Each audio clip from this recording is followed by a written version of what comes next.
ครับคุณเล็กสวัสดีครับเล็กที่เข้ามาให้กำลังใจเด้อครับวันนี้ไม่ได้แวะไปบ้านคุณเล็กเลยวันนี้ขอบคุณครับขอบคุณทุกกำลังใจลุงต่อยน้องอ๋อมาส่งกำลังใจก่อนนอนค่ะลุงต่อยยายแหล่ขอบคุณหลายครับลุงต่อยนอนลุกๆประมาณ5 ทุ่มลุงต่อยก็จะนอน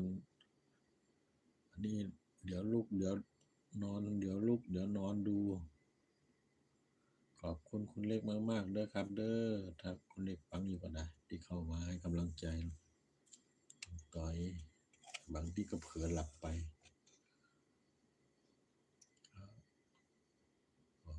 ขอบคุณครับทุกกำลังใจ